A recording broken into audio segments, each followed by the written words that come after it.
وہ زیادہ وقت گھر میں گزارتا تھا، نہ ہی مجھ سے بات کرتا، اور اگر میں اس سے بات کرنے کی کوشش کرتی تو وہ کاٹ کھانے کو دوڑتا۔ میں اگر کبھی اس کے کندھے پر بھی ہاتھ رکھ دیتی تو وہ یوں میرا ہاتھ جھٹکتا جیسے میں کوئی غلیظ چیز ہوں۔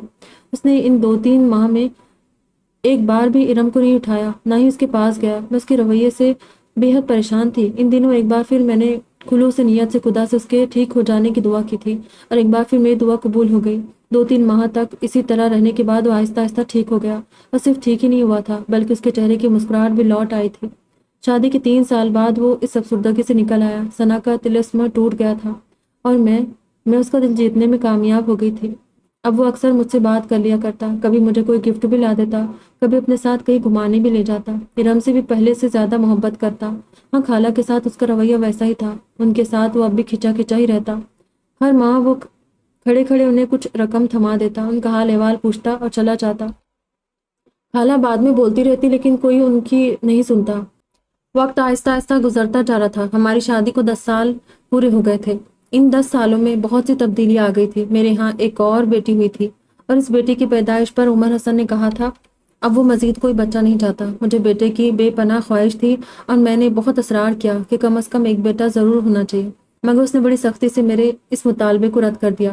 اس نے کہا تھا کہ 2 بچے کافی ہیں، وہ انہی کی اچھی تعلیم و تربیت کرنا چاہتا ہے۔ 2 سے زیادہ بچوں کو وہ وقت نہیں دے سکتا، اور بیٹے اور بیٹیوں سے کوئی فرق نہیں پڑتا، بس اولاد اچھی ہونی چاہیے۔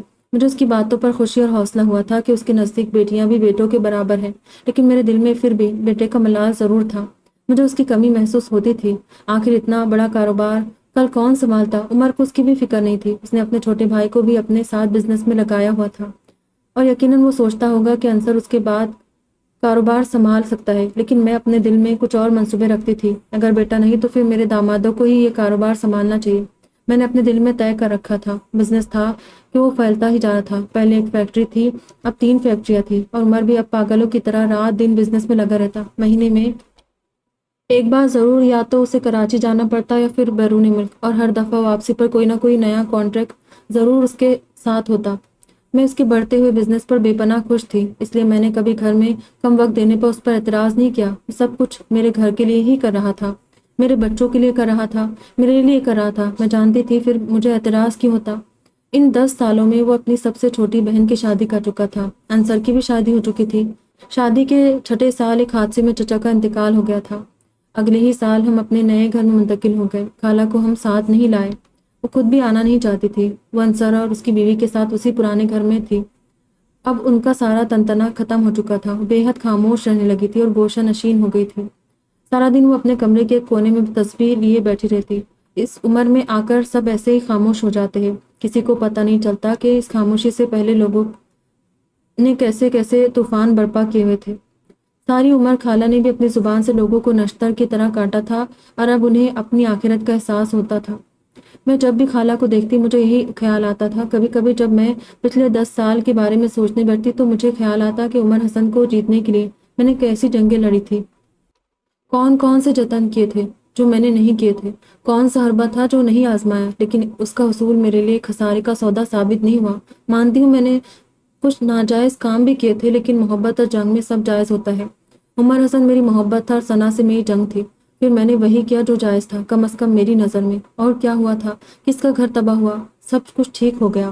عمر کا گھر تباہ ہوا، مگر اس کی شادی مجھ سے ہو گئی، اور آج وہ بے حد خوش تھا۔ کون سی چیز ہے جو اس کے پاس نہیں؟ ثنا کا گھر برباد ہوا، مگر اس کی بھی شادی ہو گئی، وہ بھی اپنے گھر میں خوش تھی، خوش ہوگی۔ میری خواہش عمر حسن تھا جو مجھے مل گیا، میری زندگی بھی برباد ہونے سے بچ گئی۔ بعض دفعہ ایک گھر توڑنے سے بہت سی زندگیاں سمجھ آتی۔ میں اکثر سوچا کرتی زندگی اسی طرح رواں دواں تھی۔ میری شادی کو 17 سال ہونے والے تھے۔ ہم 3 سال پہلے ایک بار پھر پہلے سے بڑے گھر میں شفٹ ہو گئے۔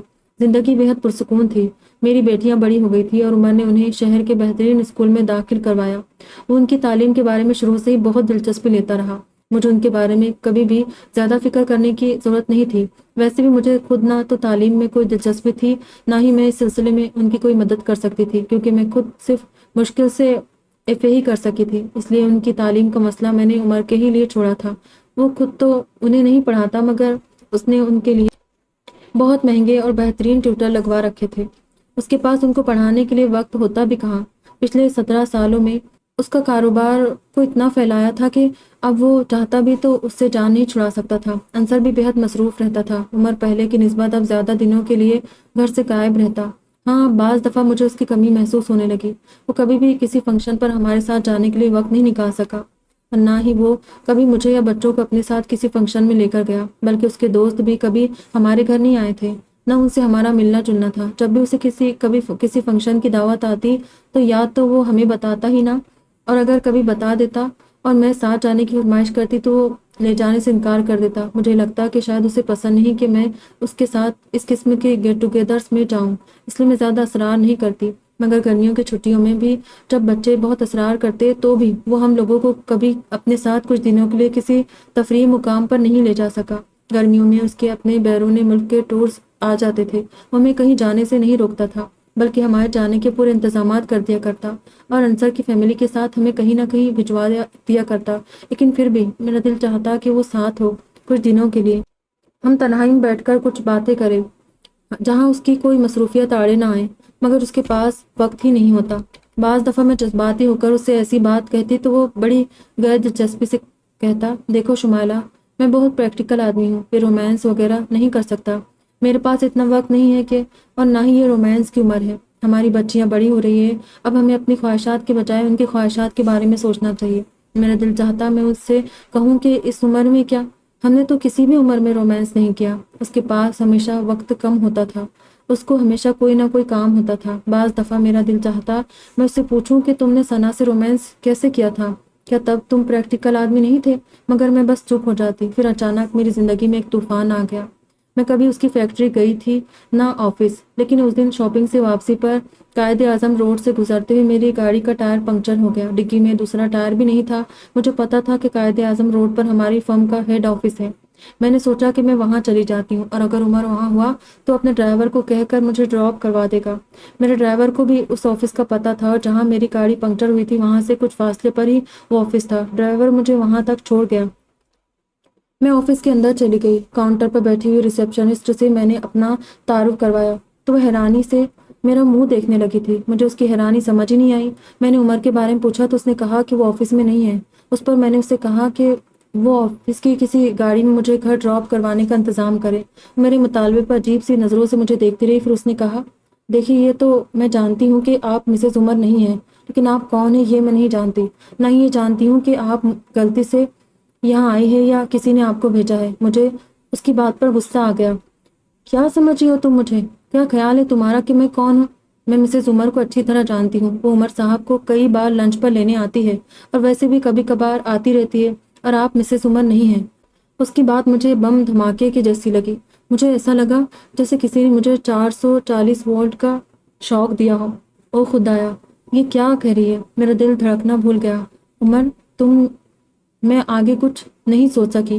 میرے تاثرات سے بے بہرا وہ کہہ رہی تھی، اگر آپ مسز عمر ہیں تو آپ کو اپنے گھر کا علم ہونا چاہیے۔ آپ اپنے گھر کا ایڈریس بتا دیں۔ میں نے عجیب سی کیفیت میں اپنے گھر کا ایڈریس دہرا دیا۔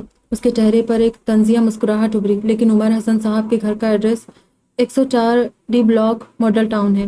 گلبرگ میں ان کے بھائی کا گھر ضرور ہے، مگر اس کا ایڈریس بھی وہ نہیں جو آپ بتا رہی ہیں۔ آپ کوئی بہت بڑی فراڈ ہے۔ میں نے اس کی پوری بات سننا گوارا نہیں کیا۔ تیز قدموں سے میں آفس سے باہر نکل آئی۔ میں بے حد تیش میں اس جگہ آ گئی جہاں میری گاڑی کھڑی تھی۔ گاڑی اب بھی وہیں تھی، لیکن ڈرائیور نہیں تھا۔ شاید وہ پاس کی کسی دکان سے کسی آدمی کو لینے گیا تھا۔ میں وہیں کھڑی اس کا انتظار کرتی رہی۔ وہ گاڑی کا ٹائر اتار کر پاس ہی کہیں پنکچر لگوانے گیا تھا۔ جب وہ آیا تو میں نے اسے گھر کے بجائے ماڈل ٹاؤن کا ایڈریس بتا کر وہاں چلنے کے لیے کہا۔ وہ مجھے مطلوبہ گھر کے سامنے لے آیا۔ اس گھر کے سامنے میرا گھر ایک جھونپڑی تھا۔ وہ گھر بلا شبہ خوبصورتی کا شاہکار تھا۔ عمر حسن، میں تمہیں معاف نہیں کروں گی، کبھی نہیں۔ میں نے اپنے دل میں عزم کیا تھا۔ میں اس گھر کے اندر چلی گئی۔ میرا وجود جیسے آگ میں جل رہا تھا۔ جی چاہ رہا تھا میں اس گھر کو، اس کی ہر چیز کو آگ لگا دوں۔ پھر وہ بچہ میرے سامنے آیا تھا، اور میرا دل چاہا میں اپنے بال نوچنے لگوں، اپنے کپڑے پھاڑ دوں، اس بچے کے ٹکڑے کر دوں۔ عمر حسن، میں تمہیں زندہ نہیں چھوڑوں گی۔ میرا دل لہو ہو رہا تھا، میری آنکھوں میں بھی خون اترا ہوا تھا۔ اور پھر میں نے اسے دیکھا تھا، مسز عمر کو، اس عورت کو جس نے میرے حق پر ڈاکہ ڈالا تھا، جس نے میرا گھر برباد کر دیا تھا۔ وہ چہرہ شناسا تھا۔ میں نے اسے دیکھا اور یوں لگا جیسے کسی نے میرے جلتے ہوئے وجود کو ایک برفیلی قبر میں دفن کر دیا ہو۔ ہاں، وہ ثنا تھی، وہی ثنا جس سے میں نے عمر حسن کو چھینا تھا۔ میں کچھ بول نہ سکی، نہ کچھ سوچ سکی۔ اس کی آنکھوں میں بے تحاشا سکون تھا۔ مجھے لگا جیسے اس کی آنکھیں مجھ پر ہنس رہی ہو۔ اس نے اپنے بیٹے کا ہاتھ تھاما اور اندر چلی گئی۔ میں بھاگتی ہوئی باہر آ گئی۔ 17 سال میں پہلی بار میں دل سے روئی، اور اتنا روئی کہ شاید کبھی کوئی نہیں روئے گا۔ میں جہاں 17 سال پہلے تھی اب بھی وہیں کھڑی تھی۔ 17 سال میں نے خود کو فریب دے کر گزارے تھے، اور مجھے پتہ ہی نہیں کہ عمر حسن سراب ہے۔ نہ وہ 17 سال پہلے میرا تھا، نہ اب میرا ہے۔ میں اپنا کمرہ بند کر کے سارا دن ماتم کرتی رہی، اور مجھے اب کرنا ہی کیا تھا۔ وہ رات کو گھر آیا تھا، اسے کچھ کہنے، اسے کچھ بتانے کی ضرورت ہی نہیں پڑی۔ پہلی بار علم تھا اور بے حد پرسکون تھا۔ کچھ دیر پہلے وہ میرے سامنے کھڑا کہہ رہا تھا، میں نے تم سے کبھی محبت نہیں کی، نہ پہلے کبھی کی، نہ آج، نہ ہی آئندہ کروں گا۔ میں تم سے محبت کر ہی نہیں سکتا۔ تم سے میرا رشتہ محبت کا رشتہ ہے نہ ضرورت کا، صرف مجبوری کا رشتہ ہے۔ وہ بڑے سکون سے میرے کانوں میں سور پھونک رہا تھا۔ 17 سالوں میں پہلی بار وہ اس طرح روبرو مجھ سے باتیں کر رہا تھا۔ میں نے سب کچھ کہا تھا، سب کچھ۔ مجھے خواہش تھی کہ وہ کبھی مجھ سے بہت سی باتیں کرے۔ اس نے آج میری وہ خواہش پوری کر دی۔ عمر، میں نے تم سے بہت محبت کی تھی، تمہارے لیے قربانی دی تھی، تمہارا گھر بسایا تھا۔ میں نے اس سے کہا تھا، اس پر کوئی اثر نہیں ہوا۔ وہ بڑی بے رخی سے مسکرایا۔ یہ سب تمہاری خواہش تھی، میری نہیں۔ میں نے تم سے نہیں کہا تھا کہ مجھ سے محبت کرو، میں نے نہیں کہا تھا کہ میرا گھر بناؤ۔ اور کون سی قربانی دی ہے تم نے میرے لیے؟ کوئی قربانی نہیں دی تم نے۔ قربانی ثنا نے دی تھی، ایک دو نہیں، بہت سی، اور اب تک دیتی آ رہی ہے۔ یہ وہ تھی جو میرے لیے بڑے گھر کو چھوڑ کر آ گئی تھی۔ یہ وہ تھی جس نے مجھ سے کبھی کوئی مطالبہ نہیں کیا۔ یہ وہی تھی جس نے میری کنگالی کے دنوں میں مجھے اور میرے گھر کو سپورٹ کیا۔ یہ وہ تھی جس نے اپنا پورا زیور میری بہن کی شادی کے لیے بیچ دیا۔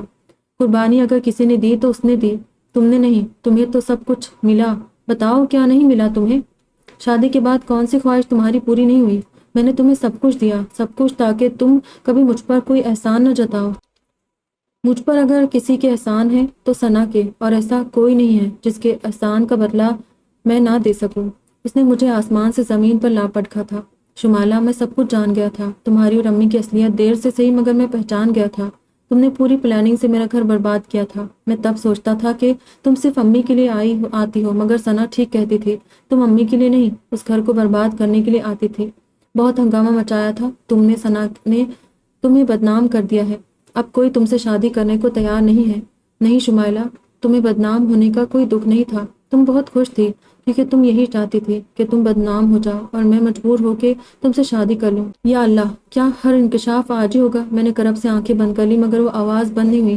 تمہارا والہانہ پن، تمہاری بے اختیاریاں، تمہارے انداز، تمہاری باتوں، ہر چیز نے ثنا کے شبہ کی تصدیق کی تھی۔ تم مجھ سے شادی کرنا چاہتی تھی، اور اس کے لیے جو چاہا تم نے کیا۔ میں جان گیا تھا، میں تمہیں جان گیا تھا، تمہارے اندر کیا تھا، مجھ سے کچھ بھی چھپا نہیں رہا۔ لیکن میرے پاس تم سے جان چھڑانے کا کوئی راستہ نہیں تھا۔ مجھے ثنا سے صرف 2 دن کے لیے نفرت ہوئی تھی، صرف 2 دن کے لیے، اور اس 2 دن نے میرے اور اس کے درمیان اتنی دیواریں کھڑی کر دی تھی جنہیں پار کرنے میں مجھے 3 سال لگ گئے۔ میرے غصے، میری جلد بازی، میری حماقت نے 2.5 سال تک اسے ایک جہنم میں رہنے پر مجبور کیا، اور یہ سب تمہاری وجہ سے ہوا۔ تمہاری وجہ سے میں نے اسے طلاق دی، تمہاری وجہ سے اسے اس شخص کے ساتھ 2.5 سال گزارنے پڑے جس نے اسے جسمانی اور ذہنی دونوں طرح سے ٹارچر کیا۔ تم نے کبھی سگریٹ سے جسم پر پڑنے والے آبلے دیکھے؟ نہیں، کیونکہ میں نے کبھی تمہارے جسم کو سگریٹ سے نہیں جلایا۔ تمہارے جسم پر کبھی کسی نے ٹھوکریں ماری ہے؟ نہیں، اس کے جسم پر بہت دفعہ ماری گئی ہے۔ تمہیں کبھی میں نے بیلٹوں سے پیٹا ہے؟ نہیں، مگر اس کا شوہر اسے پیٹتا رہا ہے۔ تمہیں میں نے کبھی گالی نہیں دی، اسے بہت دی گئی ہے۔ اور یہ 1 دن 2 دن یا 1 ہفتہ 2 ہفتہ نہیں ہوا، یہ سب 2.5 سال ہوا ہے، اور یہ سب میری تمہاری وجہ سے ہوا ہے۔ میں اسے طلاق نہ دیتا تو وہ کبھی اس مریض کے ہتھے نہ چڑھتی، اور پھر طلاق کے لیبل سے بچنے کے لیے یہ سب چھپاتی نہ پھرتی۔ لیکن میں نے اسے طلاق دے دی۔ جو اس نے برداشت کیا ہے وہ تم کبھی نہ کرتی۔ تکلیف اور قربانی کے لفظ تمہیں صرف کہنا ہی آتے ہیں، تم ان کا مطلب نہیں جانتی۔ تم جانتی ہو میں نے اسے کہاں دیکھا تھا؟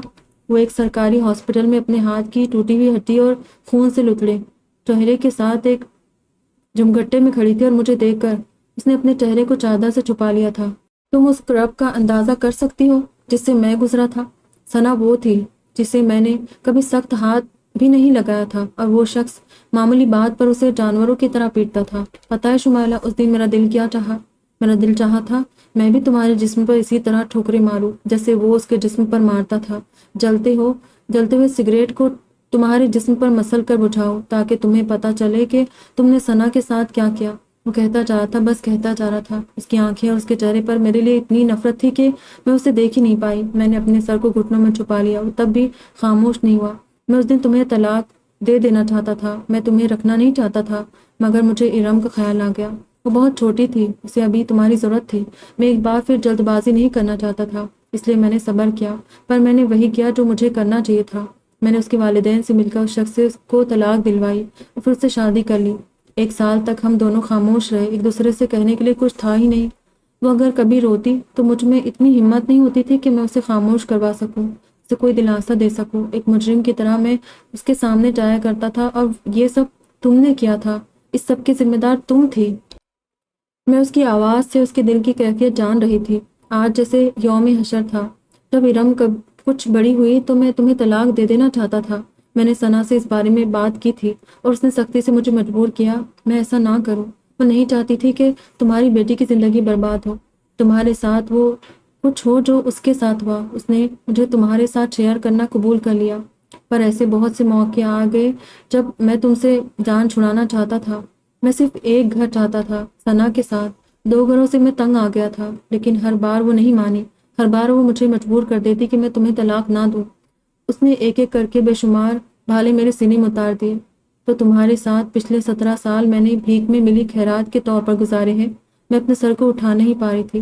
میرے اور ثنا کے 2 بیٹے اور 1 بیٹی ہے۔ میں تم سے اسی لیے اور کوئی اولاد نہیں چاہتا تھا، کیونکہ میں نہیں چاہتا تھا کہ تمہارا کوئی بیٹا ہو اور ثنا کے بیٹوں کے ساتھ میرے کاروبار کو شیئر کرے۔ میرا سب کچھ ثنا اور اس کی اولاد کا ہے، اور میں چاہتا تھا کہ میرا نام اور میری نسل ثنا ہی سے چلے۔ تم پوچھتی تھی نا کہ اتنے بڑے کاروبار کو کون سنبھالے گا؟ میرے اور ثنا کے بیٹے سنبھالیں گے۔ میں اپنی تقریباً سارا کاروبار اور جائیداد ان چاروں کے نام کر چکا ہوں۔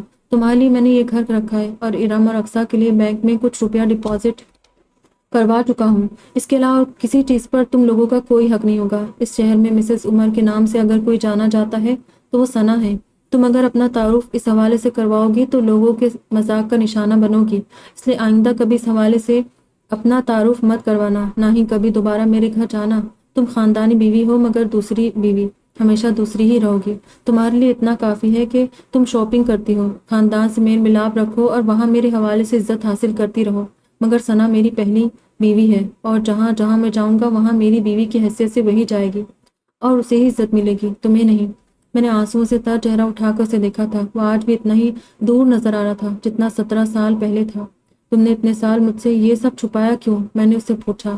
ہاں، صرف تم سے میں نے چھپایا تھا اور کسی سے نہیں۔ امی اور انصر دونوں ثنا سے میری شادی سے واقف ہے، تمہیں بتانے کی میں نے کبھی ضرورت ہی نہیں محسوس کی۔ میں اس کا چہرہ دیکھتی رہ گئی۔ میرے قدموں تلے سے زمین کھینچنے میں وہ اکیلا نہیں تھا، بے حد مطمئن، بے حد پرسکون تھا۔ اس نے میرے پاس کچھ بھی رہنے نہیں دیا تھا، اور میں پچھلے 17 سالوں میں یہ سوچ کر خوش ہوتی رہتی تھی کہ میرے پاس سب کچھ ہے اور یہ سب کچھ ہمیشہ کے لیے ہے، مگر یہ سب فریب تھا۔ ثنا کا آسیب ہمیشہ میری زندگی میں رہا تھا، اور اس آسیب نے ایک بار پھر میرے وجود کو نگل لیا۔ عمر، میں تمہارے ساتھ رہنا نہیں چاہتی، تم مجھے طلاق دے دو۔ اتنا بڑا دھوکہ کھا کر میں تمہارے ساتھ نہیں رہ سکتی۔ میں نے پتہ نہیں کہنے کا حوصلہ کہاں سے پیدا کیا۔ مجھے تمہیں طلاق دینے پر کوئی اعتراض نہیں ہے، بلکہ خوشی ہوگی، لیکن تم اچھی طرح سے اس بات کے بارے میں سوچ لو اور پھر مجھے اپنے فیصلے سے آگاہ کر دینا۔ میں ارم اور اقصیٰ کو تم سے نہیں چھینوں گا، وہ تمہارے پاس ہی رہے گی۔ میں انہیں شٹل کاک بنانا نہیں چاہتا، لیکن تم یہ ضرور سوچ لو کہ تمہارے اس فیصلے سے ان دونوں کے ذہن اور زندگی پر کیا اثر ہوگا۔ تمہیں کچھ سالوں کے بعد ان دونوں کی شادی بھی کرنی ہے، اور کسی متعلقہ کی بیٹی کو بیاہ کر لانے سے پہلے لوگ 1000 بار سوچتے ہیں۔ پھر بھی اگر تم طلاق ہی چاہتی ہو تو ٹھیک ہے، میں تمہیں طلاق دے دوں گا، لیکن بہتر ہے تم اچھی طرح سے اس بارے میں سوچ لو۔ وہ یہ کہہ کر بڑی لاپرواہی سے اپنا بریف کیس اٹھا کر چلا گیا، اور میں تب سے اس کرسی پر جھول رہی ہوں۔ چیزوں کو بنتے ہوئے کتنے مہینے، کتنے سال لگ جاتے ہیں، مگر جب وہ ختم ہونے لگتی ہے تو پھر سب کچھ لمحوں میں ختم ہو جاتا ہے۔ میں کرسی پر جھولتے ہوئے سامنے ڈریسنگ ٹیبل کے مرر میں اپنے وجود کو دیکھ رہی ہوں۔ مرر مجھے سبز کپڑوں میں ملبوس تراشیدہ بالوں والی ایک فربہی مائل 40 سالہ عورت کا عکس دکھا رہا ہے، جس کا ماضی فریب تھا اور مستقبل ایک خواب رہا ہے، جس کا خوبصورت چہرہ اس مرد کے دل کو نہیں جیت پایا تھا جسے اس نے سب سے زیادہ چاہا تھا۔ میں یہ نہیں مانتی کہ مرد کے لیے قربانی دی جائے اور وہ اسے بھول جائے، اس کا کوئی صلہ نہ دے۔ یہ کیسے ہو سکتا ہے کہ وہ بندہ جو آپ کا شوہر ہے، آپ سے محبت کرتا ہے، آپ اس کے لیے کچھ قربانی کرے تو وہ اسے بھلا دے، اس کے نزدیک اس کی کوئی وقت ہی نہ ہو، اور پھر ہم دونوں میں تو ذہنی ہم آہنگی ہے۔ ہمیں تو اپنی بات کا ایک دوسرے تک پہنچانے کے لیے بعض دفعہ لفظوں کی بھی ضرورت نہیں پڑتی۔ کم از کم عمر حسن وہ واحد مرد ہے جس کے بارے میں کہہ سکتی ہوں کہ وہ احسان فراموش نہیں ہے۔ بہت سال پہلے ایک بار ثنا نے اپنی کسی دوست سے کہا تھا، اس کی آواز میرے کانوں میں لہرا رہی تھی، ہاں، عمر حسن احسان فراموش نہیں تھا، اس میں وہ خوبیاں تھی جو عام مردوں میں نہیں تھی، اور ان خوبیوں کی وجہ سے ہی میں اس کی محبت میں گرفتار ہو گئی تھی۔ مجھ میں ایسی کوئی خوبی نہیں تھی، پھر بھی میں نے اس کے ساتھ زندگی گزارنے کی خواہش کی تھی۔ ہم نامکمل لوگ مکمل لوگوں کے ساتھ کبھی نہیں چل سکتے۔ کبھی ہمارا سانس پھول جاتا ہے اور کبھی وہ ہمیں بہت پیچھے چھوڑ جاتے ہیں۔ میرے ساتھ یہ دونوں باتیں ہوئی تھی۔ مجھے اپنے کسی فعل پر کوئی شرمندگی، کوئی افسوس نہیں ہے۔ میں نے جو ٹھیک سمجھا اسے حاصل کرنے کے لیے کیا۔ میں انسان تھی، کوئی فرشتہ نہیں، اور پھر سب یہی کرتے ہیں۔ میں نے کوئی گناہ نہیں کیا تھا۔ اگر میری وجہ سے ثنا کو تکلیف اٹھانی پڑی تو میں کیا کر سکتی ہوں؟ یہ سب اس کی قسمت میں تھا۔ پھر عمر حسن مجھے ان سب چیزوں کا ذمہ دار کیسے ٹھہرا سکتا ہے؟ میں نے 17 سال کے دوران سب کچھ پا لیا تھا، دولت، گھر، بچے، سکون۔ میں نے سوچا تھا اب دنیا میں کچھ اور پانے اور حاصل کرنے کے لیے باقی نہیں رہا، مگر مجھے یہ پتہ نہیں چلا تھا کہ عمر حسن، ہاں بس عمر حسن میرا نہیں ہوا۔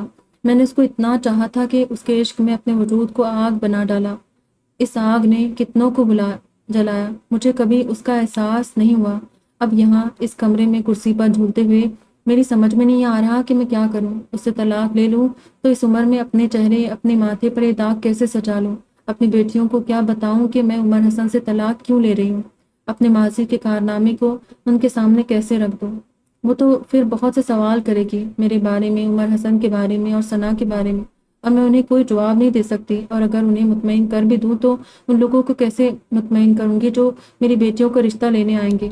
اور اگر میں طلاق نہ لوں تو زندہ کیسے رہوں؟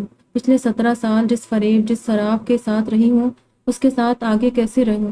اس کی بے اعتبار نظروں اور اجنبی لہجے کو کیسے برداشت کروں جو میرا خون کر دیتے ہیں؟ اور یہ کیسے برداشت کروں کہ وہ اسی شہر میں، ایک گھر میں، اس عورت کے پاس بھی جاتا ہے جسے وہ سب سے زیادہ چاہتا ہے؟ یہ کیسے برداشت کروں کہ میرے لیے اس کی نظروں میں نفرت اور اس کے لیے محبت ہو؟ میں دو راہیں پر کھڑی ہوں اور جانتی ہوں کہ منزل دونوں ہی راستوں پر نہیں ہے، پھر بھی مجھے ایک راستہ چننا ہے اور میں انتخاب نہیں کر پا رہی۔ اور اب میں آپ سے پوچھ رہی ہوں، مجھے بتائیں میں کیا کروں؟ میں کون سا راستہ چنوں؟ مجھے یہ بتانے کی ضرورت نہیں ہے کہ میں نے اچھا کیا یا برا۔ مجھ پر نیکی اور بدی کا فتویٰ جاری مت کیجیے۔ میں سب جانتی ہوں، صرف یہ نہیں جانتی کہ مجھے کیا فیصلہ کرنا چاہیے۔ اس لیے آپ سے آپ کی مدد چاہتی ہوں۔ شاید آپ مجھے اس برزخ سے نکال لیں جس میں اپنی مرضی سے گری ہوں۔ مجھے بتائیں، اگر آپ میری جگہ ہوتے تو کیا کرتے؟ یہاں ہماری ناول کا اختتام ہوتا ہے۔ دعا میں یاد رکھیے گا، اپنا ڈھیر سارا خیال رکھیے گا۔ خدا حافظ۔